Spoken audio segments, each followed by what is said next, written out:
ñu ngi parrainé ñu ngi rassemblé dans les quartiers dans les communes ak fépp foo dem ci Sénégal président Macky Sall fexe nañu au moins suñu candidat muy Amadou Ba nit ñi ñu ngi koy gis ñu ngi koy bëgg ñu ngi ñuy parrainé maintenant ñi demoon nag amuñu parrainage wala du ñu réussir parrainage mais loolu c'est leur problème. alors Mamadou Lamine Diante mi ngi wax moom sax tudd na ko moom Mayacine FIT Lakos Yewwi F24 ak yeneen yu ma xamul malgré tout on a l'impression que ni opposition bi war a def face à Macky Sall gisaguñ ko dëgg-dëgg et pourtant réew mi ñu nekk université yi dañ ko tëj. waa santé liir naa ci suba ñu ne ña ngay waajal grève clinique privée yi dégg naa ñu ne taxation yañ fa tegoon yokk nañ ko ça veut dire que ni képp ko fajooti da nga fay lu gën a cher.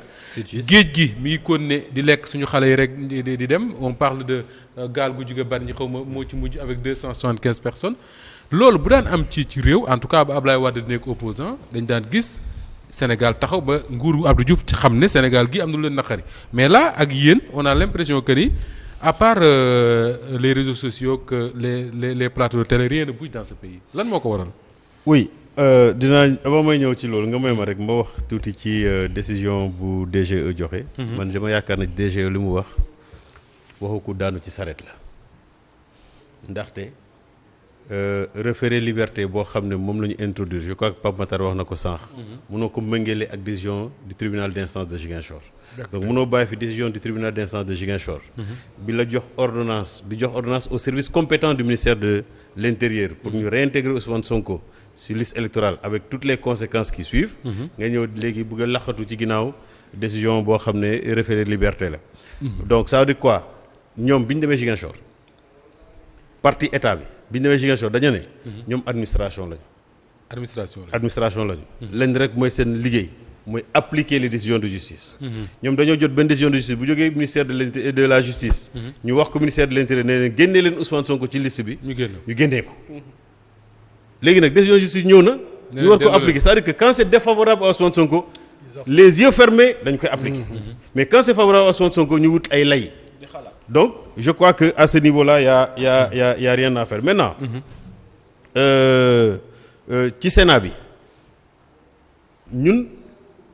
comme ni ko kii waxee moom Sénat bi dafa waroon dem ba mu jeex. jusqu'au bout. Sénat bi dafay jox d'abord injonction.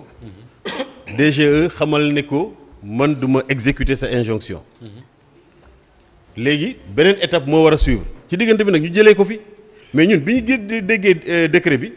dañu ne dañuy topp en tout cas Ayib Daffé moom la def. dem au niveau de la DGE bi ñu ko recevoir mu joxe demande pour que ñu.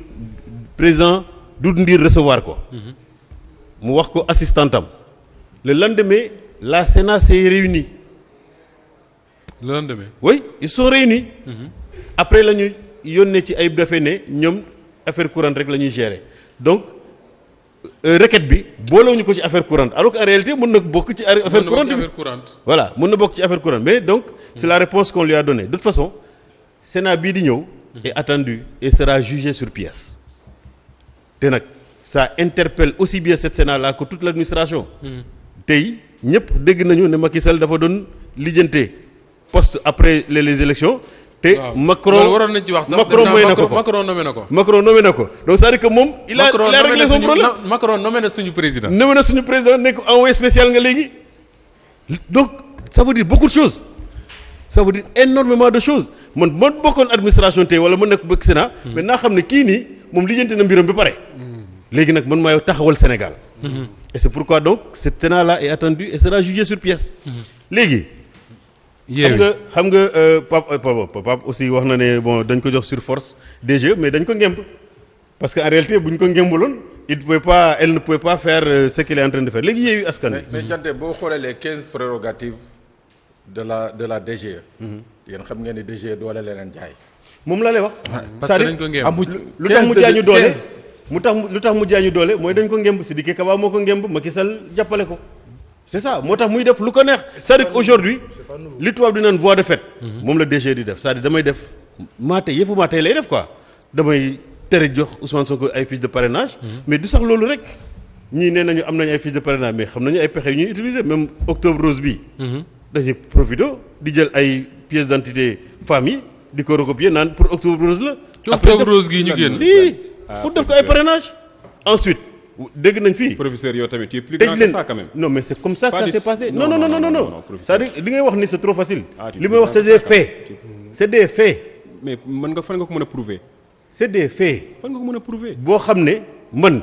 j'ai des gens qui m'ont dit que dem nañu. qui m'ont pour dit s'il vous plaît. mais pourquoi mais c'est des faits. dem nañu. pour def consultation octobre rose ñu laaj leen carte d'identité. laaj leen carte d'identité ñu laaj lu tax ñuy joxe carte d'identité xanaa du ay examen rek la ñuy def. parce que en réalité fa la ñuy sukkandiku di ko def nañ ko au niveau des services bancaires. Deuxièmement ñi ñuy wax nii ne dañuy wut parrainage da ngay dégg ay directeurs. ay ministres. lu ñuy yóbbaale pour am ay seen i parrainage. nga gis ci télé yi de kenn indi ab juug ne lii maa ko wut. ay ministres wala ay directeurs généraux ay directeurs. ça ne peut pas poser des problèmes aux gens. mais def leen ni ñoom wut leen ay parrain ni ñoom. mais amuñu budget bu ñuy jox. kan moo leen jox budget. directeur général ak ministre yi dem uti parrainage amuñu ay budget. waaw kon léegi fan banque leen seen loxo bu leen dem élection. léegi. mais c'est simple. non yow mi bu ñu la toppee démocratie Sénégal léegi mun na. non loolu la et puis li gën a garaaw. kañ lañ commencé di joxe les cartes d'identité les cartes d'électeurs à ceux qui sont inscrits les primo-votants ak yooyu. fan yi ñooñu waruñu bokk ci parrainage. bien sûr. lu tax joxe ñooñu leen seen carte d'identité pour ni dem bokk ci ay parrainage lu tax ñuy xaar waxtu wi pour ne leen léegi tijji nañu ay kii bi pour gars yi retirer seen carte d'identité ak carte d'électeur xam nga c'est-à-dire on met les choses à l'envers dans ce pays-là. Pour revenir à Yewwi Askan Wi, moi je suis membre de la conférence des leaders de Yewwi Askan Wi. man de bi man li ma nekk Yewwi Askan Wi yëpp tous les plans d'action qu'on a définis ensemble j'ai mobilisé le peu que j'ai pour mu participer. On ne peut pas dire que Pastef moo fa nekkoon ak Ousmane Sonko ñu jàppale ko déedéet. Quand on dit concert de casserole on mobilise. Quand on dit meeting on mobilise. Quand on dit marche on mobilise. C'est comme ça que ça s'est passé.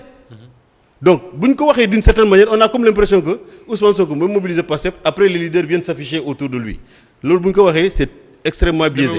Demeewul noonu. Habib Sy et là c'est pas pour répondre à Pape Matar mais c'est pour partager une information avec lui.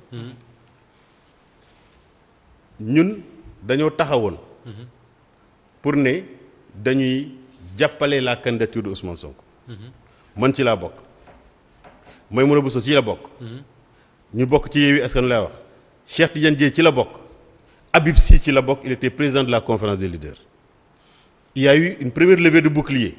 Comment le président de la conférence des leaders naan dafay jàppale benn candidat alors qu'il y a d'autres candidats. Il y a d'autres candidats dans la coalition, oui. Il a dit man bu dee ñëpp déclaré nañ seen candidature te kenn ñëwul seet si ma. pour ma jàppale ko ku ñëw ci bokk ci Yewwi Askan bu ñëwee ne ma dinaa ko jàppale.